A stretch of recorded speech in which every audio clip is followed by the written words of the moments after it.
그 교사는 학생을 폭행하는 데 가담했다는 이유로 학교에서 추방당했다. 기분이 별로 안 좋네. 그의 이름은 토르, 마왕을 쓰러뜨린 용사, 파티의 일원이었음에도 불구하고 역사상 가장 강력한 서포트 마법사다. 10년이 지난 지금 그는 쓰레기 취급을 받으며 벨렌 학교의 교사로서 단 한 번도 승진하지 못했다. 서포트 마법은 남의 뒤치다거리나 하는 마법이라는 이유로 마법사들 사이에서 인기가 없었기 때문이다. 그해 그의 수업을 신청한 단 한 명의 학생은 학교에서 가장 아름다운 소녀 중 하나였다. 학교의 수재이자 불량배인 녀석이 그녀와 사귀기 위해 계속해서 괴롭히고 있었다. 그래서 교사는 개입할 수밖에 없었다. 토르 교수를 쓸모없는 식충이 쓰레기라 부르며 때리려던 소년을 막아선 소년은 교수에게 파티를 맺어 마법 전투로 그들을 쓰러뜨리자고 제안했다. 만약 자신이 지면 그 멍청이와 결혼하겠다고 했다. 하지만 자신들이 이기면 다시는 토르 교수를 괴롭히지 말라는 조건이었다. 결주당해 소년은 공격을 맞고 교수는 버프를 담당하기로 했다. 전투가 시작되자 마법이 시전되었다. 버프가 어찌나 강력했던지 소녀조차 즉시 그 말도 안 되는 차이를 느낄 정도였다. 그녀는 이미 그 교수의 마법이 평범하지 않다는 걸 알고 있었다. 이내 그는 상대 학생들에게 둔화 디버프를 걸었다. 이에 맞서 소녀는 거대한 화염구를 날렸다. 여자 토르는 제자인 레이나의 검에 물속성 버프를 부여했다. 그녀는 단 한 번의 검력으로 그 불길을 완벽하게 소멸시킬 수 있었다. 모든 것을 걸고 돌진하자 전투는 이미 끝난 것이나 다름없었다. 마침 학교의 수재는 처참히 패배했다. 이를 지켜본 사람들은 레이나가 그렇게 강한 줄 몰랐다고 입을 모았지만 진짜 이유는 따로 있었다. 문제는 교장이 이 모든 걸 지켜보고 있었으며 그의 표정이 결코 곱지 않았다는 것이다. 얼마 지나지 않아 교장실에 불려간 토르. 평소엔 침착하던 교장이 입에 거품을 문 성난 치와와처럼 돌변하더니 토르에게 해고를 할 수 없었던 토르는 며칠 전 그 사건에 대해 직접 보고까지 했음을 강조하며 이유를 따져 물었다. 하지만 교장은 서포트 마법에 더 이상 예산을 배정할 수 없으며 아무짝에도 쓸모없는 월급 루팡은 필요 없다고 못을 박았다. 하지만 학교는 운영에 필요한 돈이 차고 넘쳤기에 토르는 교장이 자신을 내쫓기 위해 핑계를 대고 있다는 걸 알고 있었다. 리발드의 아버지는 학교의 후원자였고 주인공이 얽힌 그 갈등 때문에 후원금을 잃을 수도 있었기 때문이다. 마법사가 학생의 불량한 태도를 상기시켜 보아도 교장은 닥치라며 화를 낼 뿐이었다. 그는 전임자들의 이상에만 매달려서는 벨렌 아카데미가 절대 성장할 수 없으며 더 많은 자금과 장비, 인력, 그리고 명성이 필요하다고 굳게 믿고 있었다. 토르는 학생을 대하는 방식이 그들이 가진 본의 액수에 따라 달라져야 하는 거냐고 물었다. 교장은 그 비꿈을 무시한 채 토르의 해고는 확정이며 당장 나가라고 단호하게 말했다. 마법사가 마지막 부탁을 하려 했지만 철저히 무시당한 채 교장실에서 쫓겨나고 말았다.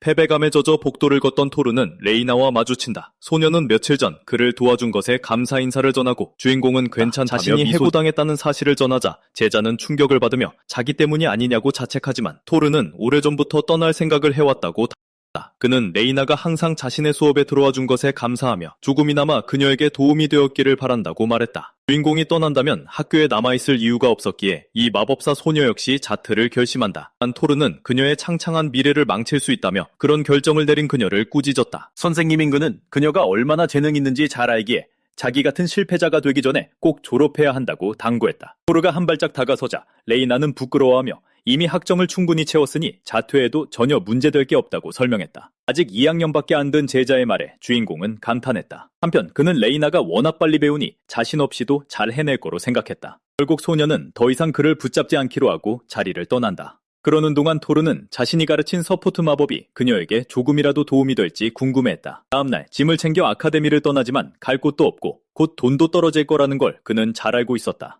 갑자기 나타난 레이나는 주인공이 예전처럼 세상을 여행할까 고민하는 걸 듣게 된다. 그러고는 제자가 봉투 하나를 건네며 제도로 가서 왕궁 근위병들에게 전해달라고 부탁한다. 레이나는 토르를 존경하는 지인이 있으니 그녀를 만나러 가는 게 좋을 거라며 그러면 새 직장도 구할 수 있을 거라고 했다.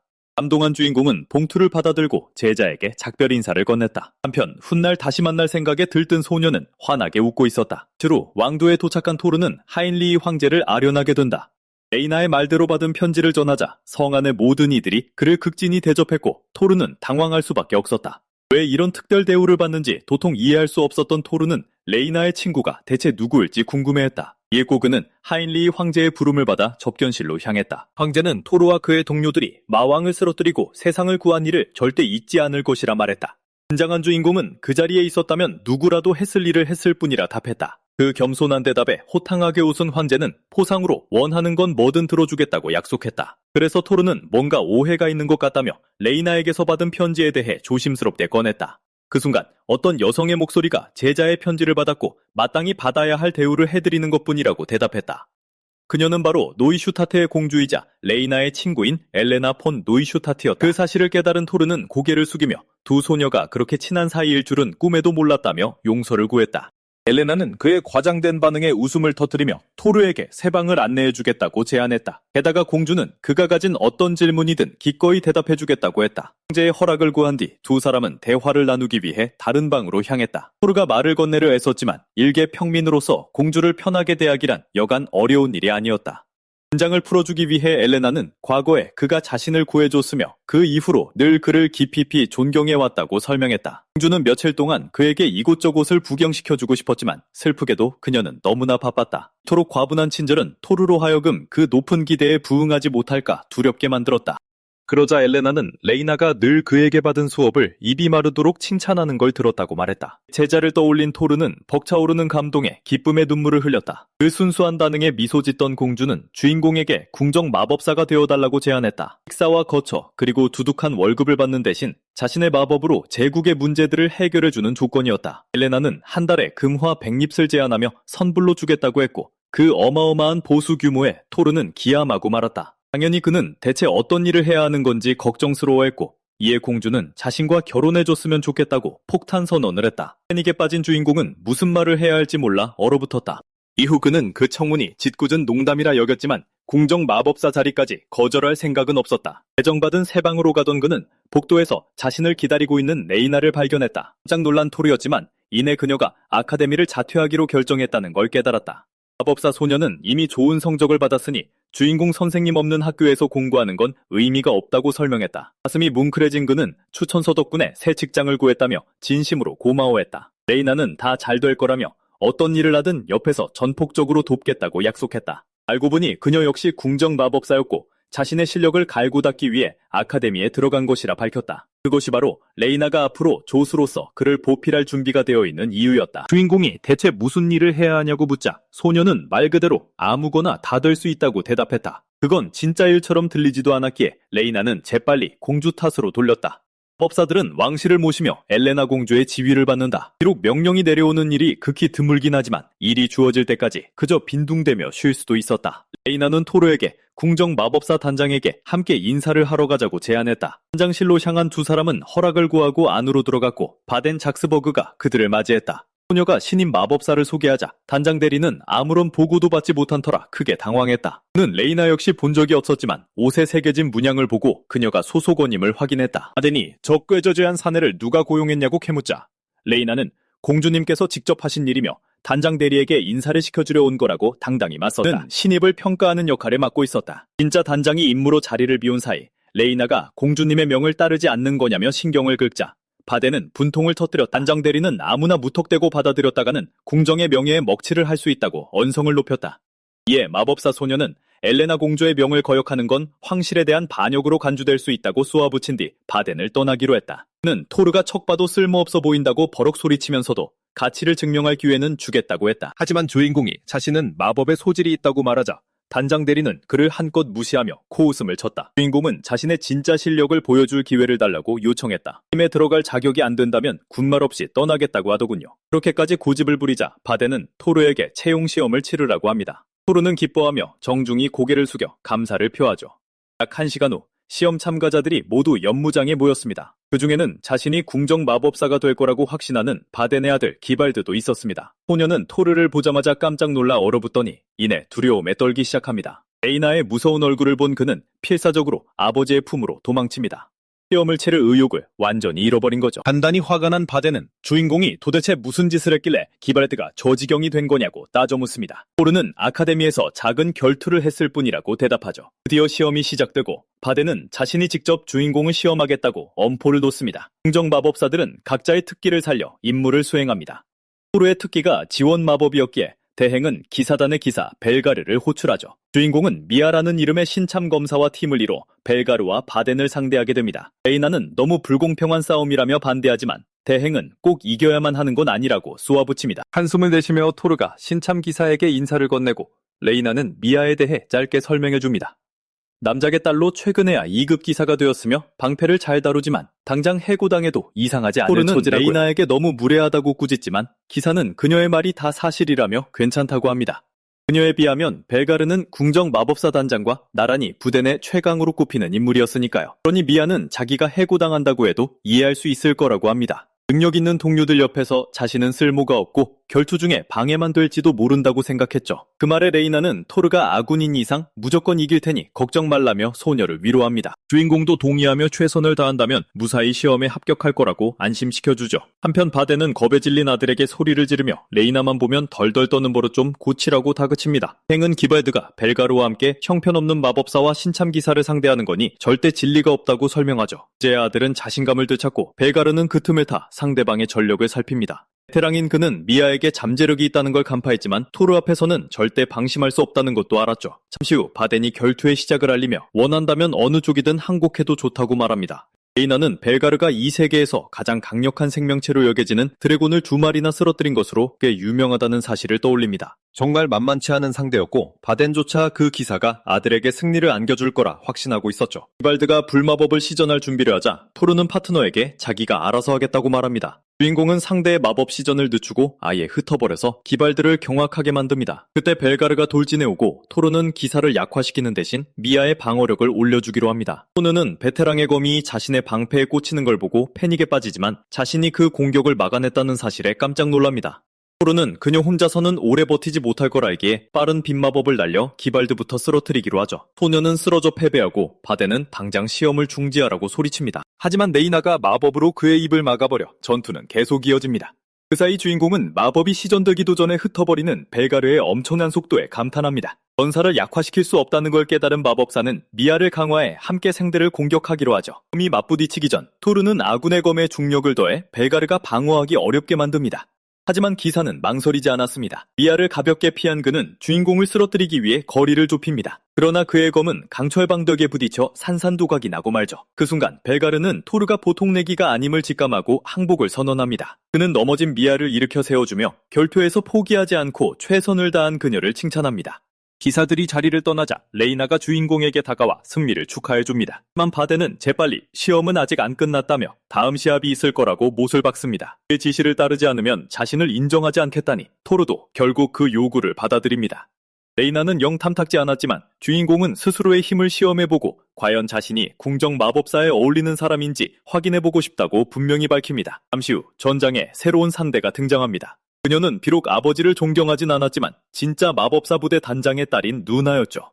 토르는 전혀 강해 보이지 않았기에 소녀는 지루하기 짝이 없었습니다. 바데는 그저 하찮은 상대일 뿐이니 조금이나마 즐길 거리는 될 거라고 대답합니다. 그에게 누나는 성가신 꼬맹이였지만 마법 실력만큼은 뛰어나 궁정 정예의 일원이었거든요. 바덴에게 이건 그녀와 토르를 동시에 제거할 절호의 기회였습니다. 한편 소녀가 다가와 인사를 건네고 주인공이 그녀를 새로운 시험관으로 알아보자 깜짝 놀랍니다. 토르가 그녀에게서 훌륭한 마법사의 경험이 느껴진다고 설명하자 누나는 우쭐해집니다. 레이나는 어른스럽게 보이고 싶다면 제대로 예의를 갖춰 인사부터 하라고 쏘아붙이죠.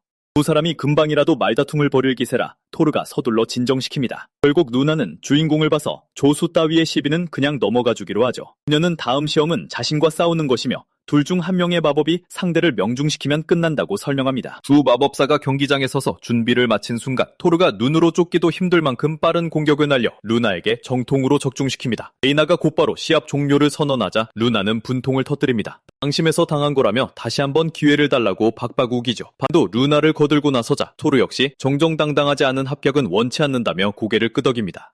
이렇게 시합은 재개되고 두 마법사는 동시에 공격할 준비를 합니다. 토르는 루나를 약화시킬 수 없는 이상 벨가르만큼이나 상대하기 버거울 거라는 걸 직감하죠. 프로 속성을 자유자재로 다루는 공격 기술은 소녀의 엄청난 재능을 증명했고 주인공은 문득 옛 친구를 떠올립니다. 그 친구는 토르와 함께 마법을 배웠지만 순식간에 그를 뛰어넘었죠. 주인공이 좌절감과 질투를 느끼는 데는 그리 오랜 시간이 걸리지 않았고 훗날 어떤 위험이 닥칠지 몰라 두려움에 떨었습니다. 그래서 그는 팀의 짐이 되지 않기 위해 악착같이 공부하며 지원 마법을 갈고 닦았습니다.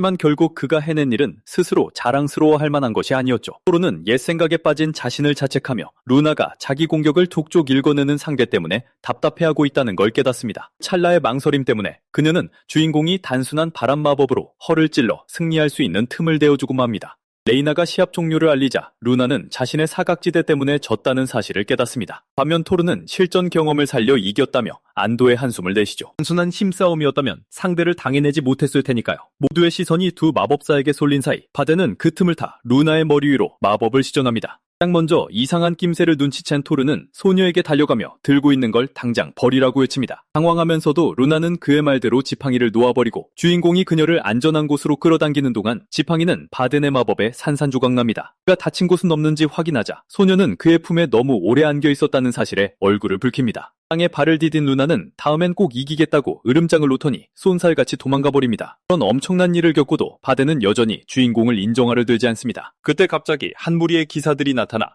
황제의 명으로 대행을 체포하려 듭니다. 황금 횡령, 마법 아카데미에 대한 외압, 그리고 직권남용 등의 혐의로 하인리히 폐하의 심판을 받게 된 거였죠. 다른 사람들은 바덴이 기사들에게 끌려가는 모습을 씁쓸하게 지켜봅니다. 네, 레이나가 분위기를 바꿔 토르의 시험 합격을 축하합니다. 그는 무사히 시험을 통과하고 부대에 들어갈 자격을 얻어내며 조수의 어깨를 으쓱하게 만들었죠. 나중에 방으로 돌아온 주인공은 침대에 누워 잠시 휴식을 취합니다. 갑자기 누군가 문을 두드리며 들어가도 되냐고 묻습니다. 엘레나였죠. 그녀는 바덴의 무례한 행동에 대해 대신 사과합니다. 깜짝 놀란 주인공은 황급히 뛰어나와 무릎을 꿇고 그녀를 맞이합니다. 그 반응에 공주가 화들짝 놀라자 토르는 얼른 그녀를 자리에 앉힙니다. 두 사람은 입단 시험에 대해 이야기를 나누고 주인공은 그렇게 뛰어난 재능을 가진 이들을 만나 깊은 인상을 받았다고 말하죠. 멀리서 전투를 지켜보고 있던 엘레나 역시 경기장에서 보여준 그의 활약에 기뻐하고 있었습니다. 그 칭찬에 토르는 어쩔 줄 몰라 합니다. 이런 사소한 칭찬에도 부끄러워하는 마법사를 보며 공주는 너무 겸손해하지 말고 자신의 실력을 스스로 인정하라고 조언합니다. 그녀는 더 방해하지 않겠다며 금방 자리를 뜨고 필요한 게 있으면 언제든 레이나에게 기대라고 말하죠. 그녀가 토르를 돕겠다고 직접 자원한 거니까요. 엘레나가 떠나자 주인공은 레이나가 자신을 스승으로서 얼마나 소중히 여기는지 깨닫고 감동의 눈물을 찔끔 흘립니다. 그러다 문득 공주가 청혼했던 일이 떠올라 걱정에 휩싸이는데 그 생각에 너무 빠져있는 바람에 레이나가 대화를 나누려 방에 들어온 것조차 뒤늦게 알아차리고 맙니다. 조수는 그의 승리를 축하하고 싶었어요. 그래서 직접 만든 케이크를 가져왔죠. 두 사람이 마주 앉아 케이크를 먹는 순간 토르는 옛 제자의 따뜻한 마음씨를 깨닫게 됩니다. 당시에 함께 일하다 보면 레이나가 자신을 맹목적으로 떠받드는 걸 멈출 거라고 생각해요. 주인공이 멀리서 보던 것만큼 대단한 사람이 아니라는 걸 깨달을지도 모른다고요.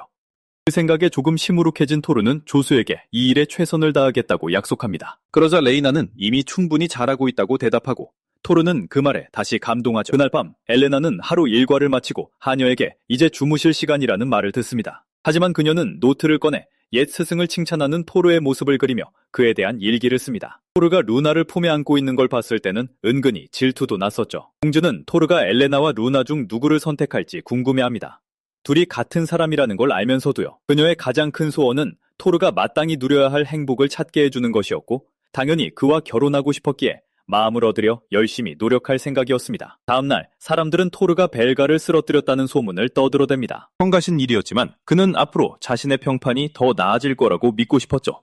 그래서 주인공은 레이나에게 할 만한 일을 찾는 걸 도와달라고 부탁합니다. 그냥 가만히 앉아있는 게 불안했고 자신이 쓸모없게 느껴졌거든요. 레이나는 옛 스승을 보며 웃고는 궁정 마법사들이 처리할 의뢰나 모험가들이 해결하지 못한 임무를 왕실 근위대가 맡을 수 있는 게시판에 대해 알려줍니다. 대부분 보상은 적은데 어렵고 지루한 임무들이라 할 가치가 없는 것들이었죠. 하지만 몇몇은 꽤 급해 보였고 토르는 어느 먼 마을에서 온 의뢰에 흥미를 느낍니다. 최근 몇 년간 농작물들이 독에 오염되고 있었지만 다행히 사람들에게 큰 피해는 없었다고 해요. 주인공은 그 마을을 찾아가 사람들을 돕기로 결심합니다. 궁정의 몇몇 사람들은 토르가 그 임무를 성공하지 못할 거라고 쑥덕거렸고 레이나는 그게 불쾌했습니다. 하지만 토르는 싸움을 피하고 싶다며 신경 쓰지 말라고 부탁하죠. 2시간 후 두 마법사는 마을에 도착했고 마을 사람들의 따뜻한 환영을 받습니다. 마을 촌장인 그라바는 의뢰를 수락해준 것에 감사하며 두 사람을 독으로 오염된 밭으로 안내합니다. 그라바는 바람이나 물, 흙 때문에 생긴 문제가 아니라고 말하죠. 일부 마을 사람들은 자신들이 신단수를 화나게 했다고 믿어서 매일 나무에 기도를 올리며 용서를 구하고 있었어요. 토르는 주변에 독이 퍼져 있는데도 그 나무가 건강한 것을 보고 깊은 인상을 받습니다. 그라바와 레이나의 기대 어린 시선에 부담감을 느끼면서도 주인공은 밭을 정화하기 시작합니다. 처음에는 독이 사라지는 듯 했지만 몇 초 뒤에 다시 나타나고 말았죠. 그걸 본 일렉은 오염의 근원이 바로 그 신단수라는 사실을 깨닫게 됩니다. 그라바는 그 나무가 2000년이 넘는 세월을 살아온 영적인 상징이라고 말해요. 조사를 나왔던 관리들조차 소상한 점을 발견하지 못했다고 하죠. 그래서 주인공은 나무에 다가가 마법으로 독을 제거해도 되는지 허락을 구합니다. 허락을 받은 토르가 마법을 사용하지만 처음에는 아무런 반응이 없는 것처럼 보입니다. 갑자기 땅에서 뿌리가 터져 나오고 나무 기둥이 비틀리며 자라나더니 그 정체가 트렌트라는 게 밝혀지죠. 드라이어드가 몸을 차지해 태어난 몬스터로 깃든 숙주의 상태에 따라 그 힘이 달라지는 존재였습니다. 하지만 토르조차 이렇게 거대한 트렌트는 본 적이 없었죠. 본격적인 전투가 시작되려 하자 그는 가속 마법을 걸어 그라바를 서둘러 마을로 돌려보냅니다. 레이나에게도 물러나라고 말하지만 소녀는 싸울 준비를 마치고 그의 뒤를 든든히 받쳐줍니다. 토르는 그녀가 곁에 있는 편이 훨씬 낫다는 걸 알고 있었죠. 이 트렌트를 상대하려면 임무의 난이도가 S급으로 뛰어오를 테니까요. 마법사는 독이 묻은 뿌리를 향해 돌진해 검으로 그것들을 베어냅니다. 그 사이 주인공은 트렌트의 움직임을 늦추려 노력합니다. 조수의 반사신경은 정말 놀라웠고 어쩐지 토르에게 진한 향수를 불러일으켰어요. 레이나는 마법사인 토르의 지원을 받으며 본체에 접근하려 합니다. 곧 트렌트의 가지들이 팔처럼 움직이며 여검사의 앞뒤를 가로막습니다. 너무 단단해서 베기 어렵자 주인공은 레이나의 검에 불의 속성을 부여해 강화시켜줍니다. 그 덕분에 소녀는 괴물의 뿌리와 가지들을 박살낼 수 있었죠. 그러나 방심한 순간 두 사람은 트렌트가 물을 사용해 불을 끄고 있다는 걸 깨닫게 됩니다. 상당히 영리한 몬스터였기에 주인공은 다른 전략을 쓰기로 결심하죠. 레이나는 이것저것 묻는 대신 옛 스승을 굳게 믿고 다시 공격할 준비를 합니다. 그녀는 뿌리들의 움직임이 느리다는 점을 노려 맹렬하게 돌진합니다. 토르는 트렌트가 그들을 얕보고 비웃고 있는 건 아닐까 생각하죠. 물이 불을 끄기 위해 물을 쓰기 시작하자마자 토르는 레이나의 검에 걸린 마법을 얼음 속성으로 바꿉니다. 마스터급 마법사에게도 부여된 속성을 그렇게 빨리 바꾸는 건 정말 어려운 일이었어요. 그래서 레이나는 주인공과 함께 싸우고 있다는 사실이 꽤나 자랑스러웠습니다. 그는 보기 좋게 나무와 물을 함께 얼려버리며 녀석의 움직임을 완전히 봉쇄해버립니다. 다음 순간 얼음은 다시 불꽃으로 변해 나무의 중심부까지 모조리 불태워버리죠. 레이나는 혼자서는 절대 이 몬스터를 쓰러뜨리지 못했을 거란 걸 알았고 다시 한번 토르의 서포트 마법에 감탄합니다. 전투가 끝난 후 기진맥진해진 주인공은 바닥에 털썩 주저앉으며 훌륭하게 싸워준 조수를 칭찬합니다. 잠시 후 몬스터의 패배를 축하하기 위해 마을 사람들이 나타나죠. 레이나는 모든 공을 토르에게 돌리려 하지만 그는 그 칭찬을 한사코 거절합니다. 그러고 나서 토르는 신단수를 파괴할 수밖에 없었던 것에 대해 그라바에게 사과하지만 촌장은 괜찮다고 말해요. 모든 일이 해결되어 안도한 마을 사람들은 힘을 모아 남은 나무의 잔해를 베어내며 불길이 번지지 않도록 뒷수습을 합니다. 그라바는 마법사들에게 제대로 된 보상을 주지 못하는 게 마음에 걸려 수도에서는 귀하고 값비싼 재료인 재와 숯 몇 자루를 건넵니다. 마을에는 아직 쓸만한 재료가 충분히 남아있었기에 그 정도 선물은 전혀 아깝지 않았거든요. 문득 좋은 생각이 떠오른 토르는 신단수의 재를 사용해 농작물에 마법을 걸게 해달라고 부탁합니다. 자신의 가장 큰 주특기인 자연마법을 사용해 마을을 돕고 싶었던 거죠. 그 신단수가 2000년 동안이나 마을 사람들을 지켜봐왔기에 토르는 그 나무가 아주 오랫동안 드라이어드의 지배에 맞서 싸워왔을 거라고 믿습니다. 결국 그 나무는 진심으로 사람들을 지키려 했던 것이고 그 사실은 마을 사람들을 더욱 벅찬 축복의 감동으로 물들입니다. 이후 마법사들은 마을을 떠나고 마을 사람들은 그들이 해낸 일을 진심으로 찬양하죠. 그때 갑자기 그라바는 신단수의 재로 마법이 깃든 농작물들이 엄청난 속도로 자라나고 있다는 소식을 듣게 됩니다. 기적이라고 믿으며 모두가 경이로움에 입을 다물지 못했죠. 집으로 돌아가는 길 레이나는 자신 혼자 모든 공로를 차지한 것 같아 미안함을 느낍니다. 어쨌든 공주로서 그녀의 계획은 토르의 명성을 높이는 것이었으니까요. 그런데 갑자기 주인공이 그녀에게 너무 많은 일을 시켜서 미안하다며 사과를 건넵니다. 임무를 마친 후부터 조수의 기운이 빠져 보여서 걱정했던 건데 그 말에 레이나는 내심 기뻐하죠. 토르는 그녀가 피곤하다는 걸 눈치챘고 마법사가 피곤하다고 말하자 주인공은 즉시 마법으로 피로를 풀어주었습니다. 레이나는 머지않아 토르의 힘이 인정받아 그가 영주가 될 것이라는 걸 알고 있었습니다. 그렇게 되면 공주인 그녀가 그와 결혼할 완벽한 구실이 생기니까요. 한편 어느 던전에서는 미아가 힘겹게 전투를 벌이며 여기서 죽을지도 모른다는 공포에 떨고 있었습니다. 다음날 주인공은 하품을 하며 출근했지만 레이나는 여느 때처럼 에너지가 넘쳤죠. 만 5분 후 토르에게 물러나라는 말을 들은 그녀 역시 한숨을 쉬게 됩니다. 복도를 걷던 중 그녀는 그가 왕실 근위대 본부로 향하는 것을 눈치채고 그의 뒤를 밟습니다. 토르는 그날의 임무 게시판을 확인하러 갔다가 아무런 의뢰도 없는 걸 발견합니다. 본부에 있는 사람들의 말에 따르면 엘레나에게 잘 보이고 싶어하는 사람들이 너무 많아서 다들 악착같이 일을 가져간다고 하네요.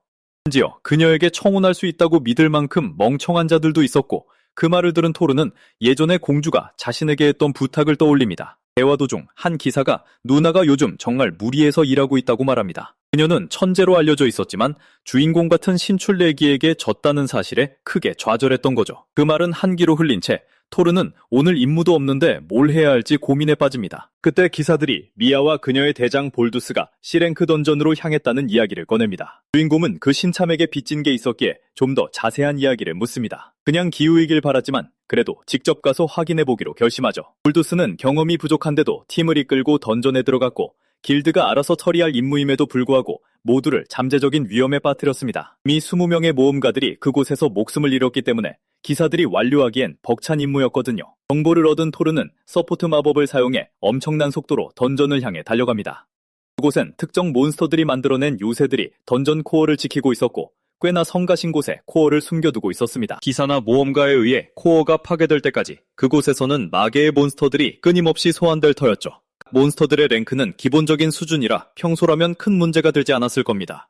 얼마 지나지 않아 주인공은 던전 근처 마을에 도착했고 주민들이 모두 대피했다는 사실을 깨닫습니다. 입구에 다가갈수록 누군가 자신을 미행하는 듯한 느낌을 받은 그는 뒤따라오는 자가 누구인지 확인하기 위해 마법을 사용합니다. 토르는 아마도 공주에게 상황을 보고하기 위해 자신을 뒤따라온 사람이 레이나라는 사실을 깨닫습니다.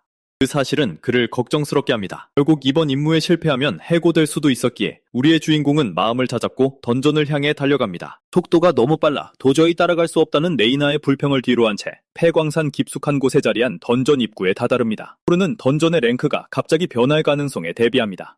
그런 일은 드물지 않게 일어났으니까 마력의 시야를 통해 그는 잔류하는 만화의 흔적과 오래된 전투의 징후를 발견해냅니다. 이내 마법사는 살아 움직이는 여러 벌의 갑옷들과 마주치고 기사들이 일부러 이것들을 남겨둔 것인지 의문을 품습니다. 그것은 죽은 빈 껍데기를 조종해 좀비로 만드는 몬스터로 쓰러뜨리기가 무척 까다로웠습니다. 따라서 그 원령을 퇴마하지 않는 이상 괴물은 끊임없이 되살아날 것입니다. 그리고 토르는 갑옷들의 움직임을 봉쇄한 뒤 신성 갑옷을 시전해 그것들을 완벽히 격파합니다. 그 후 그가 미아의 팀을 계속 찾아 나서는 동안 모든 것을 지켜본 레이나는 신성 마법까지 다루는 옛스승의 압도적인 실력에 다시 한번 감탄합니다.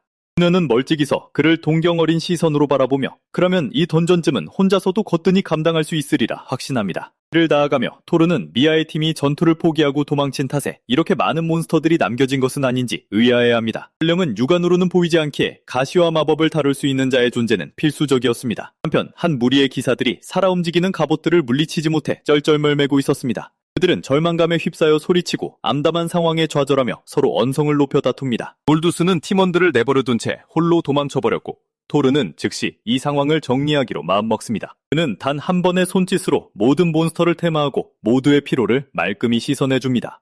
한 마법사가 미아가 시간을 벌기 위해 뒤에 남았다고 말하자 주인공은 그녀를 찾기 위해 곧장 달려갑니다. 그의 마음 한편으로는 그 신출내기 기사가 무사하기만을 간절히 믿고 싶었습니다. 그녀는 방패를 이용한 방어에 뛰어난 재능이 있었으니까요. 같은 시각 미아는 적들과 맞서며 처절한 사투를 이어가고 있었습니다. 전령의 공격은 눈에 보이지 않았고 그녀를 도와줄 마법사조차 곁에 없었습니다. 그녀는 점차 기력을 잃어갔고 이대로 차갑게 죽음을 맞이할지도 모른다는 두려움에 휩싸입니다. 공포에 질린 소녀의 눈에서 눈물이 차오를 때쯤 등 뒤에서 날아오는 공격을 피하라는 낯익은 목소리가 들려옵니다. 기사는 그 말대로 몸을 피하고 토르의 마법으로 피로를 회복하며 갑자기 원령들의 모습이 선명하게 보이자 깜짝 놀랍니다.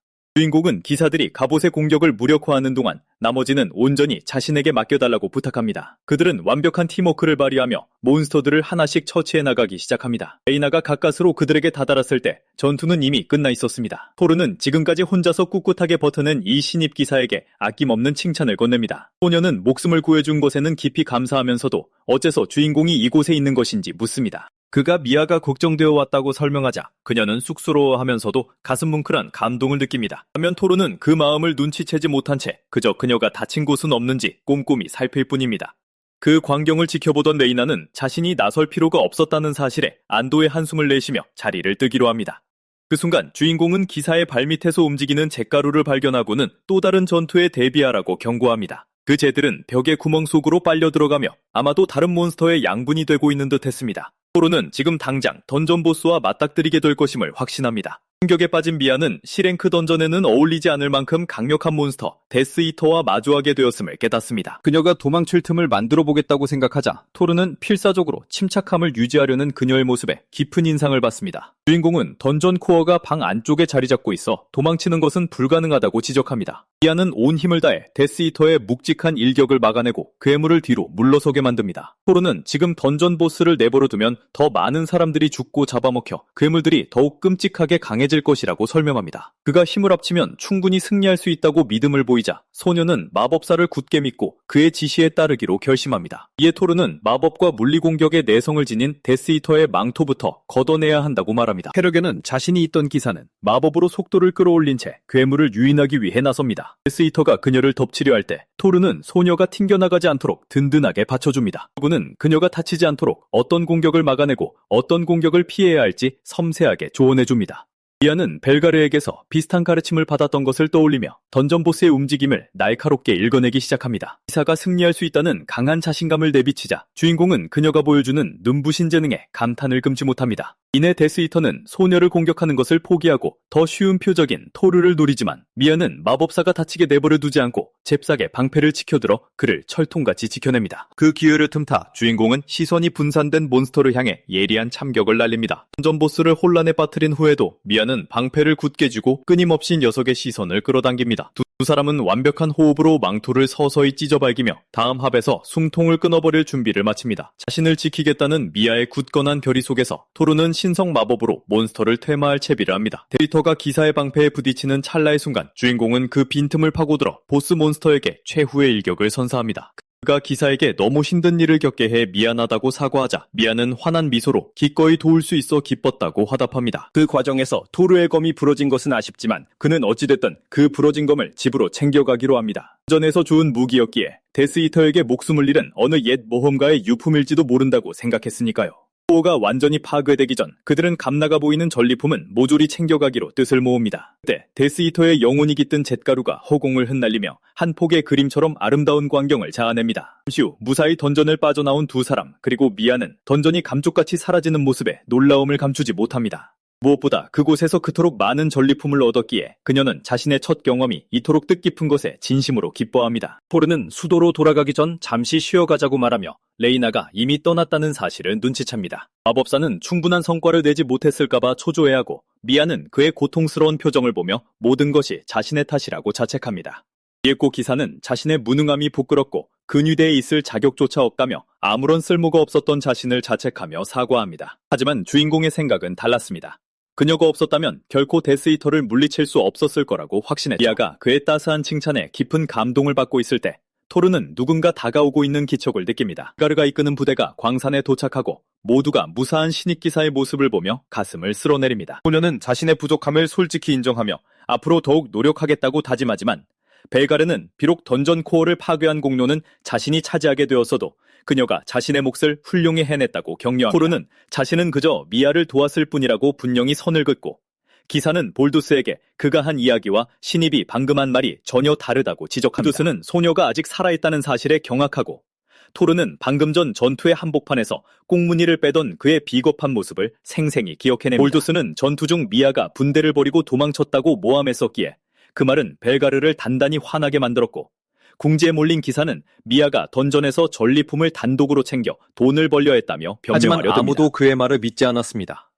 이미 다른 기사들이 오래전에 벨가르에게 모든 진실을 고했기에 그는 대장으로서의 권한을 행사해 볼두스를 근위대에서 가차없이 하다가 그 기사는 토르의 도움에 깊이 감사하며 고개 숙여 인사하고 주인공은 그 정중한 태도에 당혹스러워합니다. 벨가르는 이런 골칫거리들을 처리하는 것은 대장인 자신의 책임이지 궁정 마법사가 나설 일이 아니었음을 뼈저리게 알고 있었습니다. 그가 너무 깊이 자책하는 모습을 보이자 주인공은 부탁 하나를 하는 것으로 이 상황을 매듭지으려 합니다. 마법사는 근위대원들에게 던전에서 얻은 전리품들을 길드로 옮겨달라고 부탁합니다. 토르는 이번 일로 보상이나 돈을 받는 것에는 추호에 관심도 없었고 그 사실을 벨가르는 크게 놀라며 미아는 맑은 웃음을 터뜨립니다. 주인공의 깊은 내면에는 그저 기사들과 마법사들 사이에 원만한 관계를 유지하고 싶다는 따뜻한 진심만이 자리하고 있었습니다. 그는 마차를 타고 도시로 돌아가는 대신 차라리 걷기를 택했고 소녀 역시 볼두스 옆에 타는 것이 죽기보다 싫었기에 그와 발걸음을 나란히 합니다.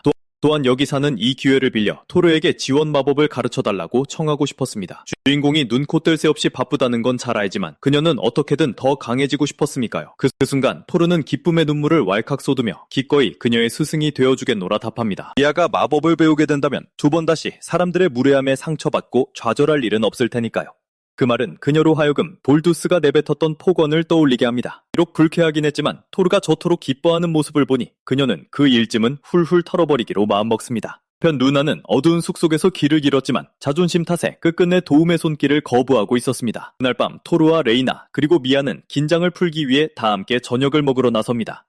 그들이 수도에 막 도착하자마자 벌어진 일이었습니다. 여기사는 자신은 맛집을 전혀 모른다는 핑계로 주인공에게 저녁을 대접하려 했지만 토르 역시 이 도시에 발을 들인 지 얼마 들지 않은 참이었습니다. 그때 돌연 메이나가 나타나 그들을 근사한 레스토랑으로 안내하겠다고 나섰습니다. 식사를 하는 동안 조스는 주인공이 검을 휘두르며 싸우는 멋진 모습을 보지 못했다며 입을 삐죽거렸습니다. 자신이 화제의 중심에 서는 것이 부담스러웠던 토르는 미아가 지원 마법을 배우고 싶어 한다는 이야기로 화제를 돌립니다. 그러자 여기사는 기사들은 마법을 사용하는 것을 기사도 정신에 어긋난다며 멸시하는 경향이 있다고 조심스레 털어놓습니다. 테이블에 앉은 모두는 지원 마법에 기대어 강해지는 것을 두고 게으르다고 손가락질하는 것은 참으로 어리석은 짓이라며 입을 모읍니다. 즐거운 대화가 오가는 사이 주인공은 이 테이블의 따스한 분위기가 묘하게도 짙은 향수를 불러일으킨다고 느낍니다. 저녁 식사를 마친 세 사람은 거리를 거닐다 우연히 알란의 동상 앞에 멈춰섭니다. 미아는 이 기회를 틈타 용사가 살아 숨쉬던 시절 어떤 사람이었는지 토르에게 조심스레 묻습니다. 주인공은 전설 속에 전해지는 모습과 별반 다르지 않았다며 태연하게 얼버무리지만 레이나는 마법사가 과거에 대해 자세히 말하기를 늘 꺼려왔다는 것을 알고 있었고 특히 토르를 파티에서 매몰차게 쫓아낸 알란이 과연 좋은 사람이었을지 깊은 의구심을 품고 있었습니다. 공주는 그의 사생활을 캐묻거나 아픈 상처를 들추려던 것은 아니었지만 그녀의 스승이 남모를 깊은 죄책감에 시달리고 있을 것이라 짐작합니다. 다음날 아침 토르는 데스이터를 처치한 보상으로 자신의 방에서 엄청난 양의 물품을 받았다. 기사단이 던전 공략의 공을 차지하긴 했지만 벨가는 토르가 최소한의 보상이라도 받아야 한다고 고집을 부렸다. 좋은 일이긴 했지만 마법사인 토르는 그 많은 돈을 어찌할 바를 몰랐고 레이나는 그 재료들로 새로운 장비를 만들자고 제안했다. 데스이터의 망토를 사용할 수 있다면 정말 유용할 터였기에 두 사람은 장비 상점에 가보기로 한다. 곧 그들은 망토를 수선해 입을 수는 있지만 던전 보스의 낫으로 새로운 검을 벼려낼 수는 없다는 사실을 알게 된다. 인간이 가공할 수 없는 특수한 철로 만들어져 수도의 대장간에서는 그에 필요한 온도조차 도달할 수 없었기 때문이다. 그래서 토르는 그토록 강력한 불길이 필요하다면 자신이 도울 수 있을지도 모른다고 생각한다. 그는 작업장에 들어갈 허락을 구한 뒤 머릿속에 떠오른 아이디어를 곧바로 실행에 옮긴다. 토르는 마법의 불꽃으로 철을 녹일 수 있도록 낫의 만화 저항력을 약화시키고 일정한 열을 유지하기 위해 대장간의 불길을 밀봉할 생각이었다. 모두가 경악하는 가운데 마법사인 그가 낫을 달구는데 성공했고 덕분에 팀은 새로운 장비 제작에 착수할 수 있었다. 당인은 엄청난 양의 철을 이용해 두 자루의 새로운 검을 만들어냈다. 하나는 토르의 것이었고 다른 하나는 레이나의 몫이었다. 둘 다 마법사였지만 조수인 레이나만이 진정한 검사였고 토르는 호신용으로 검을 간직하기로 한다. 게다가 토르는 마법 저항이 깃든 망토까지 얻어 한층 더 강력해진 상태였다. 작업장을 나서자마자 레이나는 전투에 참여하지도 않았는데 데스이터의 재료로 새 장비를 받게 되어 마음이 쓰인다고 털어놓는다. 토르는 항상 자신을 도와주는 그녀에게 보답하고 싶었다고 말했고 그 다정한 말에 레이나는 작은 미소를 터뜨린다. 결국 두 사람은 함께 저녁을 먹으며 남은 휴일을 만끽하기로 한다. 또 다른 날 일거리를 찾으러 나선 두 사람은 꽤 많은 임무가 들어와 있다는 사실을 알게 된다. 토르는 최근 누나가 임무를 무리하게 맡고 있다는 소식을 들었기에 그녀가 지금쯤 쉬고 있을 거라고 생각했다. 하지만 곧이어 사람들은 그 소녀가 마지막 임무를 떠난 지 3일째 돌아오지 않고 있다고 수군거렸다. 그녀의 임무는 길을 잃기 십상인 카루고 숲에서 거대한 마물을 조사하는 것이었다. 혹자는 루나가 성질을 못 이겨 숲을 다 태워버리고 돌아올 거라 믿었지만 토르는 어쨌든 그녀를 찾아 나서기로 결심했다. 레이나는 토르가 늘 다른 사람들을 걱정할 만큼 너무 다정하다며 가벼운 한숨을 내쉰다. 그 숲은 수많은 생명체로 우글거렸고 마물 사냥 때문에 평범한 사람이라면 감히 접근조차 하지 않는 곳이었다.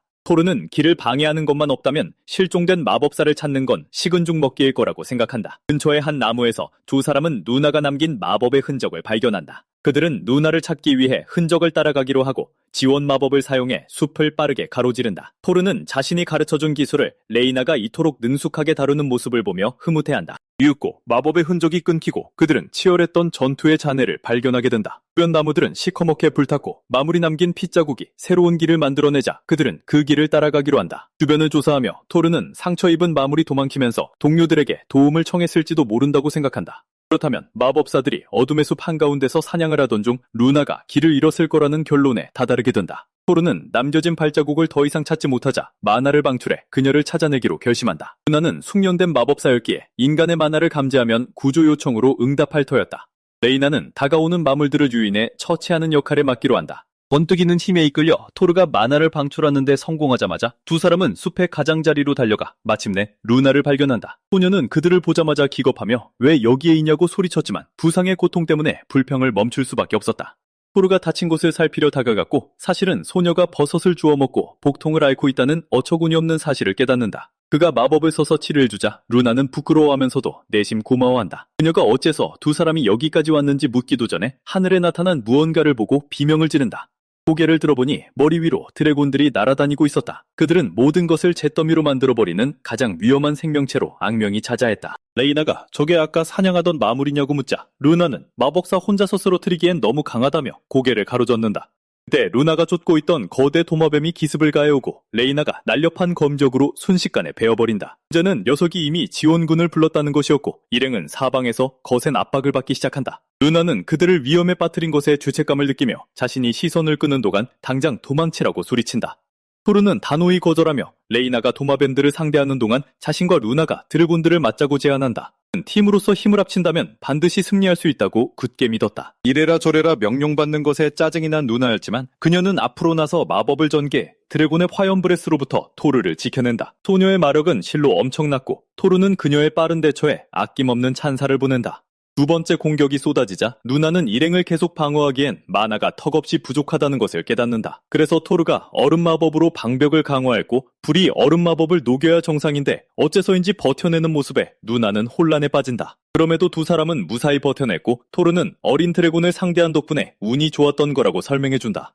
는 놈이 고도를 높이며 또 한 번의 화염브레스를 내뿜기 위해 마나를 정제하고 있다고 지적한다. 그토록 고집스럽게 싸우려드는 놈의 모습이 퍽 인상 깊다는 토르의 평가는 마치 자신을 도롱하며 드래곤과 비교하는 것 같아 루나의 심기를 건드린다. 그러면서도 루나는 토르가 자신보다 나이도 많고 훨씬 노련하다는 것을 알기에 그의 작전에 귀를 기울인다. 토르는 놈의 약점이 목에 있는 영린이라고 설명하며 단 한 번의 일격으로 쓰러뜨릴 수 있을 거라 말한다. 그가 어떻게 공격할 것인지 작전을 설명하는 사이 드래곤은 다시 공격할 채비를 마친다. 이것이야말로 그들이 기다려왔던 절호의 기회였고 루나는 물을 두른 방패를 전개한다.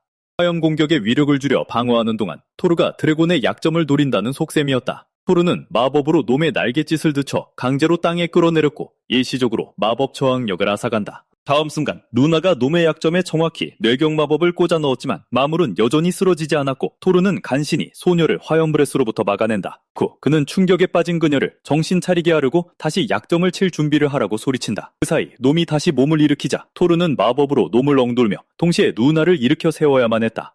마침내 정신을 차린 루나가 드래곤에게 회심의 일격을 가한다. 상황이 종료되자 토르는 승리를 기뻐하며 소녀를 칭찬했고 그녀는 부끄러워하면서도 자신을 지켜준 그의 몸 상태를 걱정한다. 루나의 우려와 달리 그는 수마법으로 자신을 철저히 방어한 덕분에 상처 하나 없이 멀쩡했다. 소녀는 괜한 걱정을 했다며 툴툴거리면서도 기꺼이 위험을 감수해준 그에게 진심으로 고마움을 표한다. 그럼에도 불구하고 토르는 뇌격의 폭음으로 인해 일시적으로 귀가 먹어버린 상태였다. 루나는 항상 빗마법으로 팀원들에게 피해를 준다고 비난받았던 기억을 떠올리며 황급히 토르의 귀를 치유해준다.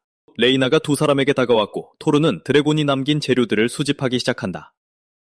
토르가 루나에게 수집품을 손질하고 필요 없는 건 태워달라고 부탁하자 소녀는 자신의 부족한 실력에 대해 꾸지람을 듣지 않아 어리둥절해한다. 동시에 그녀는 이 두 사람이라면 결코 남을 헐뜯지 않을 거라는 사실을 깨닫고 묵묵히 재료 수집을 돕기 시작한다. 지원을 나선 길드원들이 도착했을 때 드래곤의 시체에서 기묘한 것을 발견했다는 부름에 토르가 다가간다. 자세히 살펴보니 그것은 마석처럼 생겼지만 놀랍게도 다름 아닌 던전 코어였다. 앞에 펼쳐진 상황에 모두가 혼란스러워하는 가운데 토르는 이 물건을 본부로 가져가 조사하기로 결정한다. 밤이 되어서야 세 사람은 하루의 피로에 잔뜩 지친 몸을 이끌고 도시로 돌아온다. 루나가 재료를 정리하느라 마나를 너무 많이 썼다며 투덜거리자 토르는 구식으로 재료를 모으다간 끝도 없으니 어쩔 수 없는 일이라고 다독인다.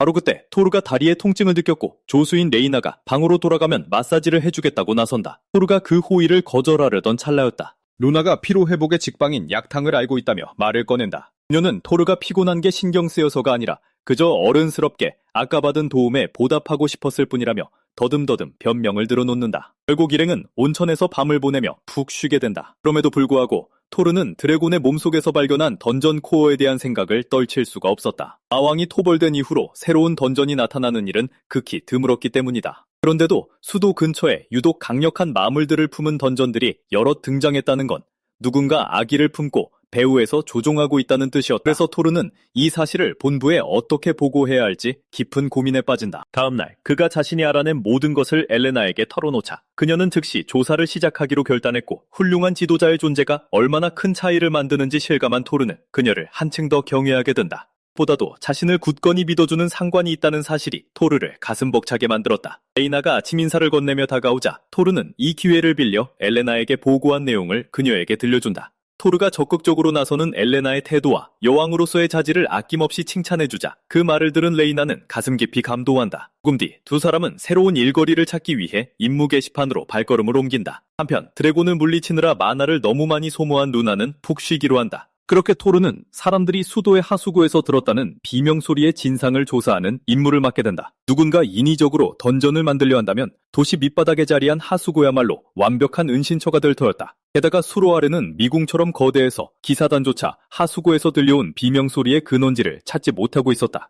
그럼에도 토르는 사람들의 안전을 최우선으로 여기며 마물이 나타나지 않을지 노심초사한다. 마력 시야를 사용해보아도 레이나는 근처에서 그 어떤 비정상적인 만화의 흐름도 감지하지 못한다. 심지어 이곳은 언제나 청결하게 관리되는 탓에 의심스러울 정도로 텅 비어있고 깨끗해 보였다. 그렇다면 놈들이 아주 교활한 게 아닌 이상 마물을 찾아내는 건 모래사장에서 바늘 찾기가 될 터였다. 그때 토르가 누군가 아까부터 미행하고 있었다며 꼬리를 밟아보자고 낮게 속삭인다. 마력이 너무 강한 데다 투명화 마도구를 사용해 모습을 감추고 있으니 미아 같진 않네요.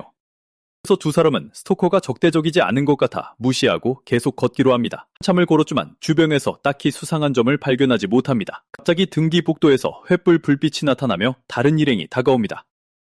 또 미아였고 그녀는 다른 여기사들과 함께 지하를 순찰 중이었습니다. 가던 길에 그들은 토르와 마주치고 미아는 갑작스런 그의 등장에 깜짝 놀랍니다. 그 바람에 주인공은 난데없이 한 대 맞게 되고 미아는 미안해서 어쩔 줄 몰라 하죠. 주인공은 전혀 개의치 않으면서 오히려 그녀의 빠른 반응 속도에 감탄합니다. 두 일행은 목적이 같다는 걸 깨닫고 함께 힘을 합쳐 조사하기로 합니다.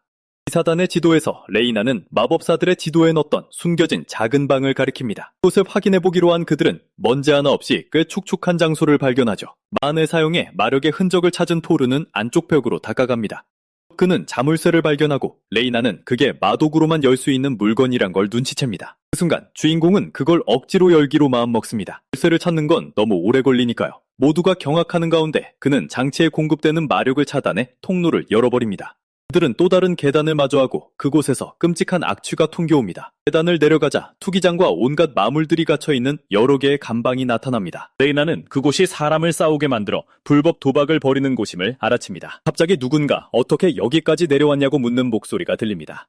그들은 일행이 기사단이라는 걸 알고 당황하며 통로를 막고 우리를 열 준비를 합니다. 얼마 지나지 않아 일행은 수많은 마물들에게 포위되지만 미아는 토르를 믿기에 침착함을 유지합니다. 주인공은 그 기대에 부응해야겠다고 다짐하며 늘 그렇듯 지원 마법을 맞기로 합니다.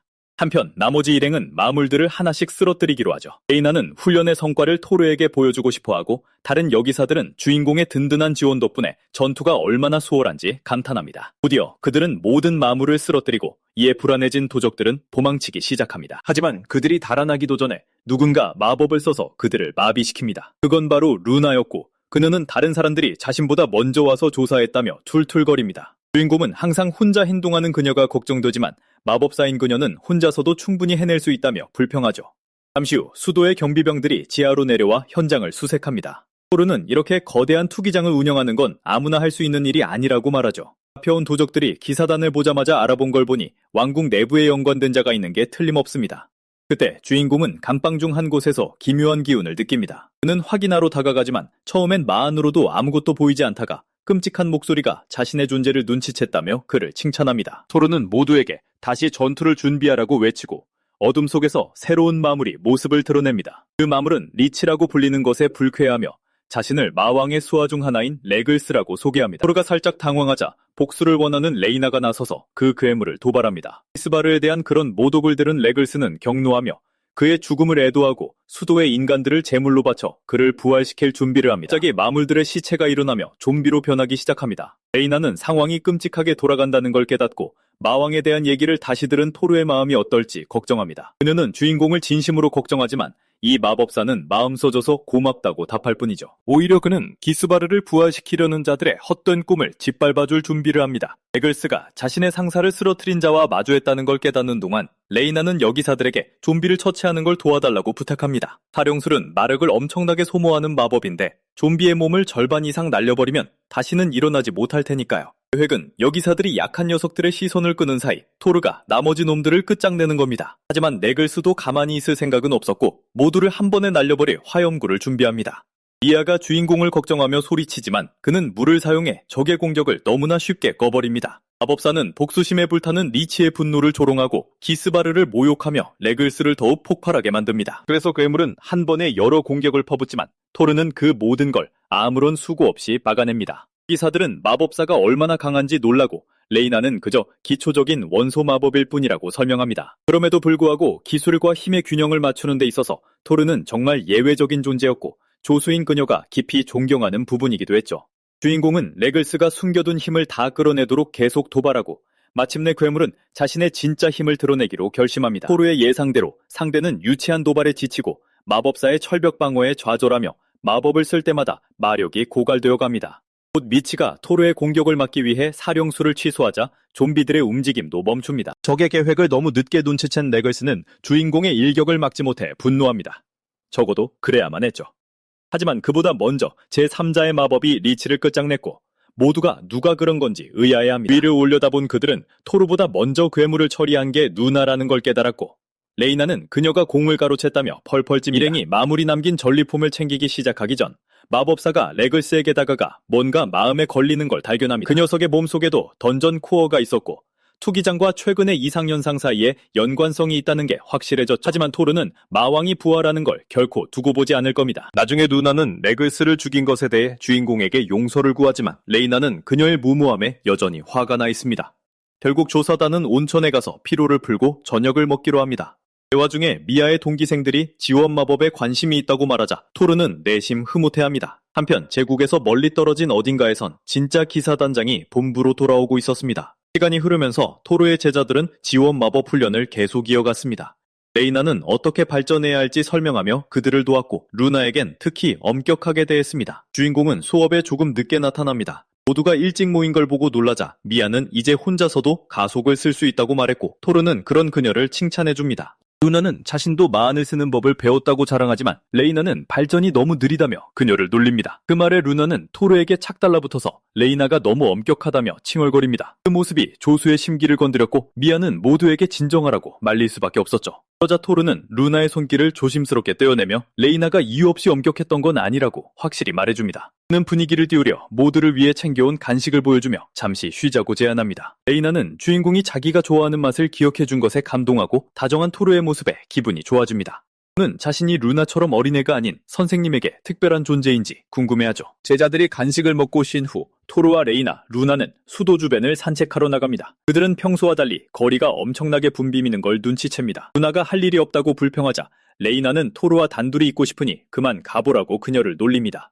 두 사람이 계속 티격태격하던 중 갑자기 무언가를 축하하는 인파가 그들의 시선을 끕니다. 가까이 다가가 보니 다름 아닌 근위대장 아르노를 환영하고 있었죠. 1년 전 그는 전임 대장을 꺾고 그 자리에 올라 황제의 큰 찬사를 받았습니다. 레이나는 아르노가 수도의 젊은 여성들에게 인기가 정말 많다고 말하고 루나는 자신이 평범한 팬에 불과하다는 사실에 좌절합니다. 그녀는 자신보다 마법을 잘하는 사람에게만 관심이 있다고 큰 소리치지만 토르는 그녀의 말을 무시하고 도착하는 근위대장을 가리킵니다. 그 순간 주인공과 아르노의 시선이 마주치고 대장은 바로 말에서 뛰어내려 그를 향해 달려옵니다. 그는 옛 스승을 다시 만나 기쁜 마음에 덥석 무릎을 꿇으며 큰 소동을 일으킵니다. 토르는 그 옛날의 불량배가 이렇게 멋진 남자가 될 줄은 상상도 못했기에 적잖이 놀라죠. 기사 중 한 명이 아르노에게 헛소문이 퍼질 수 있으니 황궁으로 가자고 부탁하고 이에 대장은 나중에 본부에서 다시 만나자고 주인공에게 말하며 자리를 떠납니다. 토르는 소녀들에게 자기가 마법을 가르쳤지만 성을 몰라서 그인 줄 몰랐다고 설명합니다. 세 사람은 조용히 대화하기 위해 인파에서 물러나기로 합니다. 레이나는 대장이 마법을 쓴다는 게 늘 이상하다고 생각했지만 같은 학교 출신이라면 납득이 가는 일이었죠.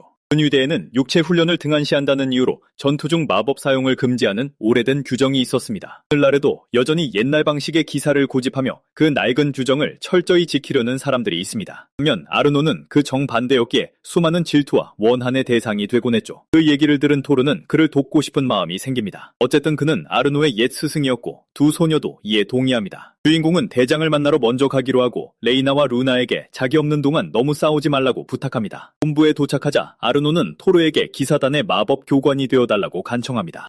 그는 근위대가 가능한 한 강력해져야 하며 훌륭한 마법사의 존재가 필수적이라고 역설하죠. 토르는 넘치는 찬사와 기대에 긴장하는데 곧 벨가르가 나타나 그 의견을 지지합니다. 그는 주인공이 훌륭한 스승이기도 하다며 주인공을 놀라게 만들고 다른 기사들의 호기심을 자극합니다. 알고 보니 벨가르도 아르노의 팬 중 한 명이었죠.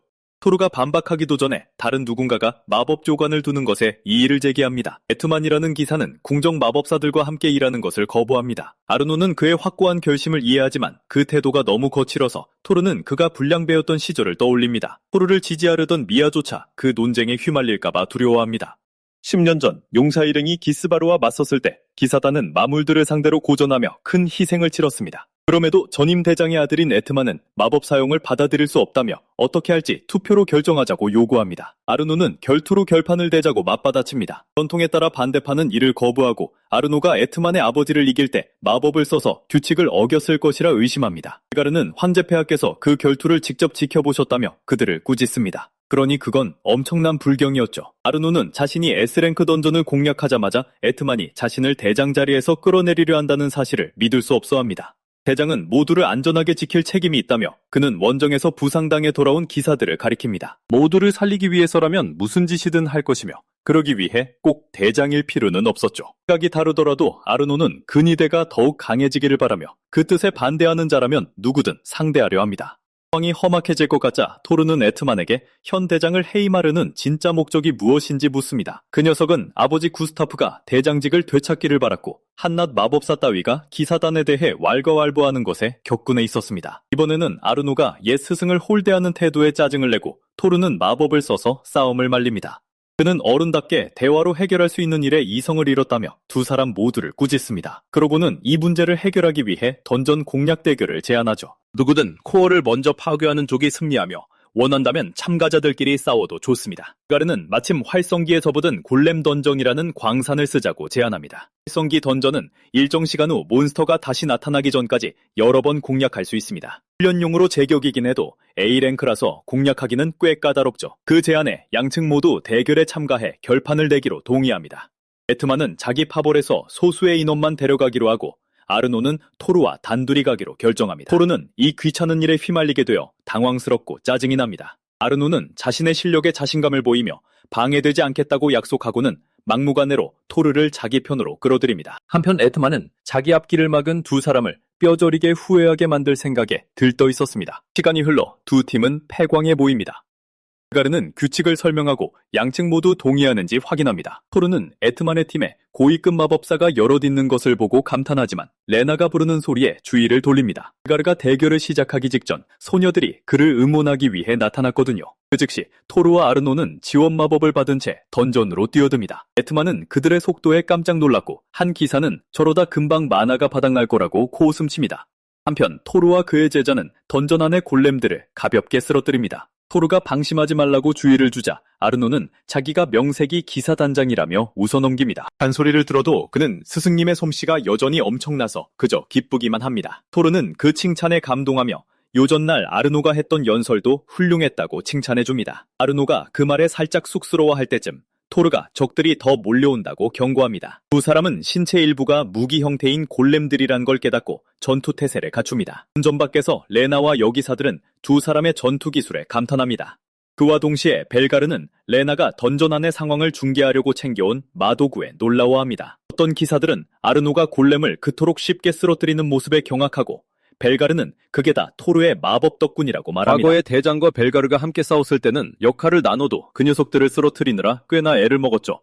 누나도 이에 동의합니다. 아무래도 골렘마다 코어의 위치가 다 달랐으니까요. 그래서 약점을 찾으려면 여러 부위를 파괴해야만 했습니다. 게다가 내성도 있고 방어력도 단단해서 상대하기 정말 까다로운 녀석들이었죠. 보기엔 몰라도 토르는 마력 제어에 있어서는 괴물 같은 실력자이고 루나도 그 점을 훌륭하게 인정합니다. 토르의 임무는 궁정 마법사들조차 천재라고 부를 만큼 엄청난 고난도였고 레나는 모두가 스승님을 인정하는 모습에 뿌듯해합니다. 벨가르는 토르에게 반했다며 그가 탐난다고 말해 모두를 기겁하게 만듭니다. 이하가 그게 무슨 뜻이냐고 묻자 기사는 그를 기사단의 전담 교관으로 스카우트하고 싶다는 뜻이라고 해명합니다. 한편 에트만은 던전 탐색을 위해 기사들과 마법사들을 둘로 나누기로 결정합니다. 루나는 왜 그런 지시를 내렸는지 이해하지 못했고 상대팀 마법사들 중에 아는 얼굴이 하나도 없어서 걱정합니다. 그러자 레나는 저들 중 진짜 마법사는 한 명도 없다고 말하고 벨가르마저 그게 무슨 뜻인지 의아해합니다. 한편 아르노는 던전의 끝에 다다르고 있다며 뭔가 이상하다고 말합니다. 아직 강력한 몬스터가 하나도 나오지 않았거든요. 루나는 어쩌면 적 그 자체보다 주변 환경이 더 큰 문제일지도 모른다고 말합니다. 그는 에트만이 이 대결에서 훨씬 더 공격적으로 나올 줄 알았지만 아직까지 상대 팀원과 단 한 번도 마주치지 않은 사실에 의아해합니다. 마침 그 얘기를 하던 찰나 장갑을 두른 골렘이 그들의 앞길을 막아서고 두 사람은 마지막 전투를 준비합니다. 마법과 물리 공격에 모두 내성을 가진 적이었고 토르는 저걸 어떻게 무찔러야 할지 묻습니다. 아르노는 그 녀석의 코어가 가슴에 있으며 10분이면 끝낼 수 있다고 자신합니다. 골렘이 공격해오자 토르는 제자에게 잠시 시선을 끌어달라고 말합니다. 그 사이 토르는 골렘이 쉽게 녹지 않는 마법 장갑을 두르고 있다는 걸 알아챕니다. 루나와 레나는 아르노의 날렵한 창술에 감탄하고 벨가르는 그의 전투 방식이 기동성과 힘의 균형을 맞춘 형태라고 설명합니다. 여기에 토르의 지원 마법까지 더해지니 단장은 그야말로 무적이었죠. 반면 토르와 레나는 그 골렘이 이 던전에 나오는 일반적인 개체보다 훨씬 거대하다는 걸 깨닫습니다. 아르노의 유인에 걸려 몬스터가 다리를 들어올리는 순간 토르는 그 틈을 타 녀석을 허공에 띄웁니다. 엄청난 무게임에도 불구하고 토르는 골렘을 붙잡아둔 채 마력의 시야를 사용해 코어의 위치를 찾아냅니다. 단장은 창으로 골렘의 약점을 찔렀지만 뚫지 못했고 이에 마법사인 토르가 창에 무게를 들려 공격력을 극대화하며 몬스터의 숨통을 끊어버립니다. 토르는 3분도 채 안 돼서 전투를 끝낸 옛 제자를 향해 아낌없는 칭찬을 쏟아냅니다. 이제 두 사람은 던전의 핵을 파괴하는 데만 집중하며 구역의 가장 안쪽으로 향할 수 있었습니다. 잠시 후 던전 밖으로 튕겨져 나온 두 사람. 아르노는 무거운 갑옷재로 토르를 거의 깔아뭉개다시피 합니다. 그건 그렇고 토르는 던전에서 얻은 전리품들을 정리하자고 말합니다. 당시에 그들은 아직까지 에트만 일행과 마주치지 않은 게 얼마나 이상한 일인지에 대해 이야기합니다. 한창 대화를 나누던 중 낯선 이가 나타났고 토르는 그가 상대팀의 마법사 중 한 명이라는 것을 단번에 알아차립니다. 남자는 리더의 결단력에 진절머리가 나서 에트만을 버렸으며 그래서 두 사람을 돕고 싶다고 설명합니다. 하지만 아르노가 그 낯선 남자의 정체가 사실은 고용된 암살자라는 걸 간파하는 데는 그리 오랜 시간이 걸리지 않았습니다. 그 사실에 토르는 경악하고 암살자는 위장을 벗어던지며 자신의 본 모습을 드러냅니다. 그는 자기 임무가 최대한 빨리 아르노의 목숨을 거두는 것이라고 말합니다. 한편 상황을 지켜보던 사람들은 그 광경에 분노합니다. 벨가르는 결투의 무효를 선언하며 당장 참가자들을 던전 밖으로 끌어내야 한다고 소리칩니다. 하지만 레나는 토르가 곁에 있는 한 단장님은 절대 지지 않을 거라고 주장합니다. 루나도 그 말에 동의하고 벨가르는 토르에 대한 그녀들의 굳건한 믿음에 깊은 인상을 받습니다. 그 사이 아르노는 마법사인 토르에게 물러나 있으라고 하지만 토르는 거절합니다. 사랑하는 제자의 목숨이 위험하다는 걸 알게 된 이상 그는 결코 물러설 수 없었거든요. 암살자조차 마법사에게서 뿜어져 나오는 오라의 겁을 먹었고 아르노와 1대1로 싸우면 질 거라는 걸 알고 있습니다. 단장은 적이 자신을 탁 트인 공간으로 유인하려 한다는 사실을 빠르게 눈치챕니다. 임무를 확실히 끝내기 위해 암살자의 지원군이 매복해 있을 테니 속셈이 너무나도 뻔했죠. 토르는 저렇게 많은 인원을 상대하기 버거울까봐 걱정하지만 아르노는 침착함을 유지합니다. 그들이 한꺼번에 덤벼든다 해도 오히려 그 무리를 일망타진할 완벽한 기회였으니까요. 그렇다면 아르노가 무리를 상대하는 동안 토르가 암살자의 우두머리를 쓰러뜨리기로 합니다. 모두들 단장이 전투를 주도하는 날카로운 판단력에 계속해서 감탄합니다. 레나조차 그 창술사가 지원 마법을 얼마나 능숙하게 다루는지 눈치챌 정도였죠. 비록 단순한 마법을 쓴다 해도 그걸 그토록 오래 유지한다는 것 자체가 그의 뛰어난 실력을 증명했습니다. 그 모습만으로도 다른 기사들에게 마법이 실전에서 얼마나 유용한지 보여주기에 충분했습니다. 아르노가 적들을 그야말로 쓸어버리는 동안 토르는 자신이 뭘 해야 할지 고민합니다. 토르가 마법으로 암살자를 제압하려 하지만 상대의 마법 내성 때문에 주문이 금세 깨져버립니다. 스스로에게 강화 마법을 건 토르는 최근에 얻은 검을 쥐고 암살자를 공격합니다. 남자는 그 마법사가 마왕의 철을 쓰고 있다는 사실에 경악하며 대체 어떻게 된 일인지 묻습니다. 그러자 토르는 마법에 전념하기 위해 오래전 검술을 포기했을 뿐이라고 대답합니다. 마법사의 솔직한 대답에 암살자는 그를 알아보고 자신을 칼만이라고 소개한다. 토르는 친근한 반응에 당황하지만 이내 칼만이 무언가를 사용할 준비를 하고 있다는 것을 깨닫는다. 그래서 주인공이 한 발 앞서 검자루로 상대의 얼굴을 후려치며 그의 비장의 카드를 박살낸다. 스승님이 칼만을 쓰러뜨리는 것을 본 아르노는 박수를 치고 토르는 피곤하다는 듯 한숨을 내쉰다. 갑자기 에트만이 나타나 아르노가 위험하다는 소식을 듣고 도우러 왔다고 말한다. 하지만 이미 상황이 정리된 것을 확인한 그는 자신의 계획이 틀어졌다며 군통을 터뜨린다. 그러자 기사들은 암살자들과 싸우느라 지친 대장을 지금 쓰러뜨리자고 제안한다. 에트만이 그 제안에 동의하고 아르노가 싸움에 뛰어들면서 토르 역시 그 난장판 한가운데로 휩쓸리고 만다. 경합이 끝난 후 황자는 에트만의 실격을 선언하지만 벨가르가 이에 대해 할 말이 있다는 것을 보고 놀란다. 벨가르는 이번 소동이 개인적인 원한에서 비롯되었다고 말하며 황제 하인리히에게 에트만을 선처해달라고 간청한다. 황제는 고심 끝에 그 요청을 수락하며 그들을 물러가게 한다. 경합의 승리를 축하하기 위해 토르와 아르노는 다른 이들과 함께 술을 마시러 나간다. 주인공은 벨가르가 에트만을 감싼 이유가 그의 가문이 지닌 영향력을 잃을 수 없었기 때문이라는 것을 알게 된다. 아르노는 그 결정이 마음에 들지 않았지만 가장 중요한 건 필요할 때 수도를 확실히 방어할 수 있어야 한다는 점이었다. 이어 누군가 마왕을 부활시키려 한다는 소문을 꺼내고 레이나는 비밀 투기장 조사가 끝났다는 사실을 떠올려 아버지가 연루되었다는 사실이 밝혀졌기에 연대 책임은 피할 수 없는 상황이었다. 상황은 점점 악화되고 있었고 주인공은 협력자가 더 있을지도 모른다고 걱정한다.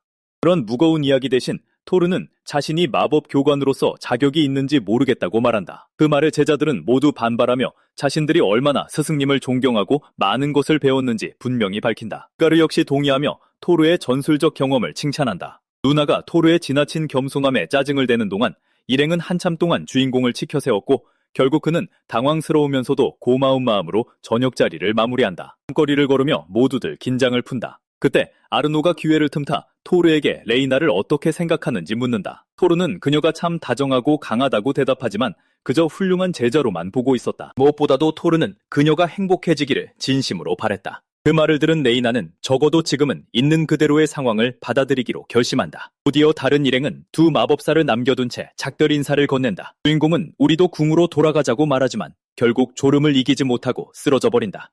는 마왕과 맞서 싸우던 그날과 똑같은 꿈을 꾼다. 토르는 마법 방패로 동료들을 지키려다 만화를 모두 소진하고 말았다. 그는 동료들이 다치는 것을 보느니 차라리 자신의 모든 것을 바쳐 그들을 지키기로 결심했다. 그곳에 있던 모두는 초인적인 재능으로 세상을 바꿀 중요한 영웅들이었기 때문이다. 반면 죽음이 두려울지라도 토르 자신은 얼마든지 대체할 수 있는 평범한 마법사에 불과했다. 적어도 금지를 품고 희생하겠다고 생각한 바로 그 순간 그의 몸에 만화가 되돌아왔고 토르가 그 이유를 이해하는 데는 약간의 시간이 걸렸다. 전혀 예상치 못한 순간 알렌이 자신의 방패를 버리고 모두를 위해 스스로를 위험에 내던진 것이었다. 그 순간 주인공은 절망 속에서 용사의 이름을 절규했고 마왕의 공격이 사라지는 것을 보며 경악했다. 그 불가능한 일은 용사의 기적이라 불렸다. 이스바르가 쓰러지자 일행은 아무도 잃지 않고 승리했다고 생각하며 기뻐했다. 아니, 그렇게 믿고 싶었을 뿐이었다. 이내 토르는 알렌의 처참한 흔적만이 남겨져 있다는 걸 깨달았기 때문 인류 최악의 적을 물리친 대가로 세상은 가장 위대한 용사를 잃고 말았다. 제국의 수도는 축하 인사도 없이 생존자들을 맞이했고 절망에 빠진 그들의 참혹한 모습을 보며 경악을 금치 못했다. 그날 이후 토르는 불안과 공포의 구렁텅이에서 단 한 번도 빠져나오지 못했다. 주인공이 잠에서 깨어나 레이나의 무릎을 베고 잤다는 사실을 깨닫고 사과하자 조수는 괜찮다며 오히려 그가 꾼 악몽을 더 걱정한다. 그녀는 심지어 잠결에 토르가 자신에게 청혼했다고 농담하며 그가 알렌을 부르짖는 것을 봤다는 사실을 애써 숨긴다. 레이나는 용사의 죽음이 그의 마음에 깊은 상처를 남겼다는 것을 알기에 어떻게든 그를 돕고 싶었다. 벌써 동이 트는 것을 본 토르는 깜짝 놀라며 이제 궁으로 돌아가야겠다고 결정한다.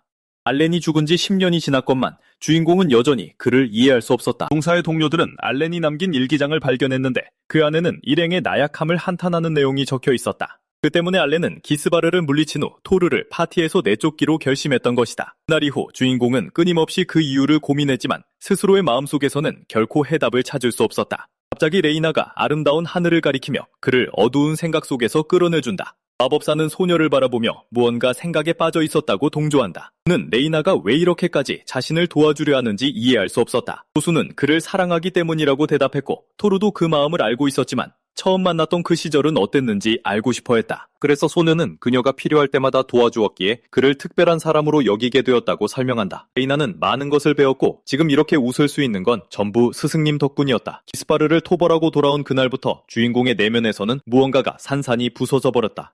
이제 그녀는 자신이 받았던 도움만큼 그를 든든하게 지지해주고 싶었다. 자신의 나약함 때문에 동료를 잃는 것은 끔찍한 고통이었다. 토르는 결코 그날의 아픔을 잊을 수 없었고 그렇기에 다른 이들이 그 절망을 겪게 내버려두고 싶지 않았다. 주인공은 마왕의 부활을 막는 것과 동시에 자신이 미래에 무엇을 원하는지 알게 되었다며 레이나에게 감사를 전한다.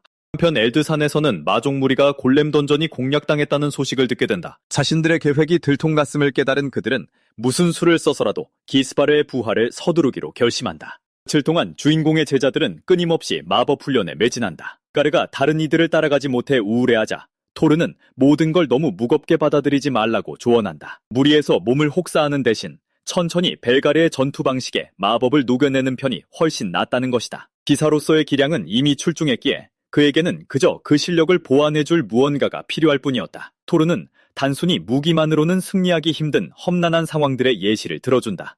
그런 순간들에는 전장에서의 희생을 막기 위해 유연하게 대처할 필요가 있었다. 그 사이 미아는 파이어볼을 만들어내며 모두의 감탄을 자아내고 있었다. 루나는 저건 저 아이가 원래부터 자연스럽게 하던 일이라고 말한다. 어찌됐든 그녀는 남들보다 일찍 훈련을 시작했고 피나는 노력을 거듭해왔으니까. 토르 역시 만화를 늘리는 건 굉장히 느린 과정이니 인내심을 가져야 한다고 설명하며 동의한다. 훈련이 끝나기까지는 그리 오랜 시간이 걸리지 않았고 모든 기사가 새로운 마법 교관들의 도움에 감사를 표한다. 루나는 주인공이 사람들의 감사 인사에 위축되는 모습을 질책하며 그의 지나친 겸손함에 짜증을 낸다. 그러자 토르는 이렇게 많은 제자를 둔 건 처음이라며 지원 마법이 제일 인기가 없다는 사실에 놀랐다고 말한다. 그 말에 미아가 다가와 다른 마법에 비해 수련하기 가장 어렵기 때문이라고 설명한다. 다른 사람들도 모두 동의하자 토르는 이 상황에 씁쓸함을 느낀다. 루나는 레이나와 아르노가 그렇게 빨리 배우는 게 특이한 경우일 거라고 덧붙인다. 바로 그때 아르노가 나타나 수업을 칭찬하지만 무의식 중에 지원 마법은 배우기 어렵다는 사실을 강조해버려 토르에게 본의 아니게 상처를 준다. 그는 항상 옛 스승에게 의지하는 게 미안했지만 무언가 부탁하고 싶은 일이 있었다. 결국 토르는 과거 기스바르의 군대가 마법 무기를 만들던 엘드산으로 임무를 떠나게 된다. 전쟁 후 제국군이 그곳을 장악했지만 오늘 아침 기습을 받아 전멸하고 만 것이다. 대중의 혼란을 막기 위해 소수의 정예만 알고 있는 1급 기밀이었다. 아르노가 직접 나선다면 너무 많은 시선을 끌게 될 테니 토르를 파견한 것이었다. 그래서 마법사는 자신을 도와줄 믿음직한 기사 몇 명을 데려가기로 결심한다. 벨가르는 신참들에게 이번 임무를 가볍게 여기지 말라고 당부하고 토르는 그 틈을 타 동행해준 벨가르에게 고마움을 표한다. 루나는 왜 자기는 무시하냐며 투덜거린다. 그러자 주인공은 너도 함께 와줘 정말 든든하다고 말한다. 그때 미아가 토르 곁에 레이나가 없는 건 참 드문 일이라고 한마디 거둔다. 그 말에 루나는 조수가 황녀 전화를 돕느라 바쁘거나 뭐 그런 이유일 거라고 대꾸한다. 하지만 토르조차 전혀 들은 바가 없었기에 행여나 그녀가 자신을 피하는 건 아닌지 걱정하기 시작한다. 그런 벨가르가 저 앞에 보이는 요새로 모두의 주의를 환기한다. 요새는 아득히 높은 곳에 자리 잡고 있어 근처를 맴도는 날개 달린 마물들까지 보일 정도였다. 듣자하니 군대는 남쪽에서 공격을 받았고 황제의 군대는 북쪽에서 밀고 들어간 듯했다. 토르는 자세한 내막을 몰랐지만 꽤 강력한 모험가 무리가 연관되어 있는 듯했다.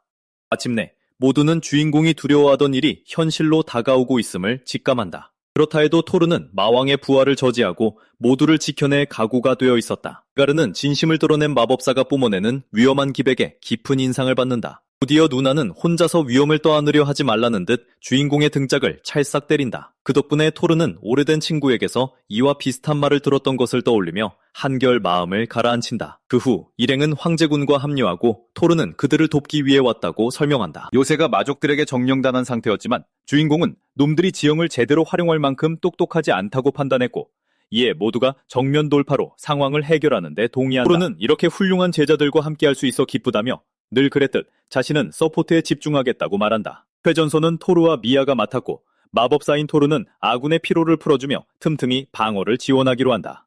두 번째 열에서는 루나가 공격을 맡고 2명의 여기사가 그녀를 호위하기로 한다. 마지막으로 전투가 시작됨과 동시에 벨가가 일행의 후방을 든든하게 지킨다. 토르는 루나에게 궁수와 마법사들을 완전히 끝장내지 말고 제압하는 데에만 집중하라고 지시하지만 루나는 이 말을 듣고 어리둥절해한다. 그러자 여기사 중 한 명이 적들은 결국 기력을 다해 쓰러지게 될 것이라고 설명해준다. 이에 루나는 거대한 마법을 사용해 적들을 단번에 쓸어버리기로 결심한다. 그동안 다른 일행들은 그녀를 철저히 호위하며 최대한의 서포트를 제공하기로 한다. 그녀의 마법이 일대에 거대한 폭발을 일으키고 모두가 토르의 결계 안에서 몸을 지킨다. 평선을 번쩍이는 섬광에 제국의 기사들조차 경악을 금치 못한다. 루나의 무자비한 공격에 일대의 모든 적들이 말끔히 휩쓸려 나간다. 무사히 상황을 정리한 일행은 공격받고 있는 다른 지역으로 발걸음을 옮긴다. 곧이어 그들은 다가오는 3마리의 마족과 맞닥뜨리고 전투 태세를 갖춘다.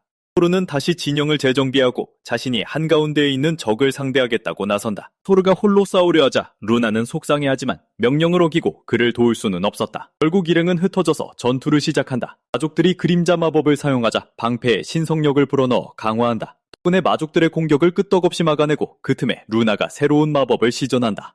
한편 토르가 표적으로 삼은 마족은 그를 비웃기 시작한다. 이미 공격을 준비하는 것을 눈치챈 주인공이 순식간에 거리를 좁히자 당황한 마족이 마루탄을 쏘아대지만 토르는 그 모든 공격을 가볍게 피한다. 범상치 않은 인간과 마주했음을 깨달은 놈은 오히려 흥분하기 시작한다. 하지만 놈이 다시 공격하기도 전에 마법사 토르는 신성한 빛 마법으로 놈의 허를 찌른다. 주인공의 눈에 그 마족은 무엇을 하든 너무 느렸고 결국 허무하게 쓰러지고 만다. 토르가 검으로 적을 베어버리자 놈은 흔적도 없이 사라져버린다. 한편 다른 일행들도 완벽한 호흡을 자랑하며 남은 마족들을 무찌르는 데 성공한다. 그중 한 마리가 죽기 직전 질비스라는 이름을 언급하지만 기사들 중 아무도 알아채지 못한다. 오히려 모두가 사상자 없이 거둔 완벽한 승리를 자축하기 바빴다. 하지만 아직 임무는 끝나지 않았고 토르는 여전히 적의 본거지로 돌파해 들어가야 한다며 일행의 주의를 환기한다.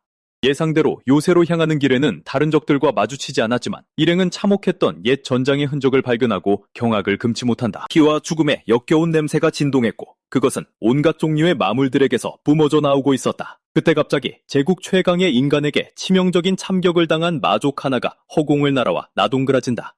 일행은 그 엄청난 실력자가 누구인지 궁금해하며 놀라움에 얼어붙는다. 이윽고 한 여검사가 모습을 드러내고 소녀들은 그녀의 아름다움에 깊은 감명을 받는다. 토르는 단번에 그녀가 레나임을 알아보고 다른 일행들 역시 그녀가 누구인지 기억해낸다. 그 여검사는 S랭크 던전을 30곳이나 클리어하고 홀로 수백 마리를 베어넘기며 근위대의 모든 이들에게 동경의 대상이 된 전설적인 인물이었다. 놀라울 것도 없이 레나 역시 토르의 옛 제자 중 한 명이었다. 상황을 설명한 뒤 벨가는 그녀에게 지휘권을 주인공에게 넘겨달라고 부탁한다. 하지만 레나와 토르는 서로 모르는 사이인 척 행동하게 된다. 마법사인 토르가 제대로 인사할 타이밍을 놓쳐버리는 바람에 둘 사이에는 어색한 기류가 흐른다. 어쨌든 레나는 명령을 따르는 건 상관없다며 이제 어떻게 할 것인지 묻는다. 바로 그 순간 마족 군대로 이루어진 적의 증원군이 몰려온다. 그 광경에 모두가 허를 찔리지만 토르는 이것이 의미하는 바를 정확히 꿰뚫어본다. 그들이 요새 안에서 강력한 악마를 소환하기 위한 의식을 치르고 있는 것이 분명했다. 문제는 그 의식에 수많은 인간 재물이 필요하다는 것이었고 토르는 홀로 적들과 맞서기로 결심한다. 루나는 그의 결정에 불만을 표하지만 주인공은 자신 혼자서도 충분히 감당할 수 있다며 선을 긋는다. 그동안 다른 일행들은 의식의 재단을 파괴하여 상황을 진정시키기로 한다. 레나 역시 남아서 싸우기로 하고 루나는 토르에게 부디 조심하라며 당부한다. 토르는 고개를 끄덕이며 다른 일행들에게도 몸조심하라고 전한다. 곧이어 한 마족이 다가와 인간들이 이곳까지 도달한 것에 감탄했다고 말한다. 하지만 주인공은 악당의 떠벌림 따위엔 관심 없다는 듯 지체 없이 놈들을 때려 눕히기로 한다. 한 몇 초 만에 수많은 마물들이 레나의 검격에 우수수 쓰러진다. 두 사람이 길을 뚫자 남은 일행들이 곧장 달려나가 요새로 들이닥친다. 마족 중 하나가 인간들의 속셈을 알아채고는 자신의 목숨을 제물로 바치기로 결단한다. 주인공이 최대한 많은 적을 쓰러뜨리려 고군분투하지만 결국 여러 마리의 적들이 의식의 제물이 되어버린다. 그 직전 벨가는 독성을 띤 마력 안개를 절대 들이마시지 말라고 모두에게 경고한다. 지독한 도끼. 그 순간 토르는 소환을 막기엔 이미 너무 늦었음을 깨닫는다. 저 정도 규모의 의식으로는 S급 마왕이 강림하는 것은 불가능해 보였다. 대신 그림자 드래곤 정도가 나타날 확률이 높았다. 토르와 레나는 나란히 서서 전투 태세를 갖춘다. 주인공은 드래곤을 쓰러뜨리면서 동시에 모두를 지킬 수는 없다고 판단하지만 방어에만 치중하는 건 역시 훨씬 더 위험할 수 있었다. 그래서 그는 공격과 후퇴를 번갈아가며 치고 빠지기로 결정한다. 마법사인 토르가 여검사의 움직임에 맞춰 싸우려 하자 레나는 그의 결정에 깜짝 놀란다. 주인공은 레나가 자신을 기억하지 못하는 줄 알고 일부러 예의를 차렸다고 말한다. 그 말에 여검사는 서운한 듯 발끈한다. 그녀가 자신의 옛 스승님을 잊을 리가 없지 않은가 바로 그때 드래곤이 공격해오고 마법사는 신성한 방패로 이를 막아낸다. 레나는 10년 전 마지막으로 만났을 때와 비교해 토르가 조금도 변하지 않았다고 말한다. 그래도 여검사는 스승님이 자신을 기억해주어 내심 기뻤다. 어찌 보면 당연한 일이었다. 무엇보다 그녀는 주인공의 첫 번째 제자였으니까. 이 풋풋하고 훈훈한 순간 레나는 벅차오르는 기쁨을 애써 감추며 다시 전투에 집중한다. 잠시 동안 토르는 그녀의 말투가 레이나와 너무 비슷해서 깜짝 놀라지만 그보다 더 충격적인 사실은 그의 첫 제자가 여전히 서포트 마법에 서툴다는 점이었다.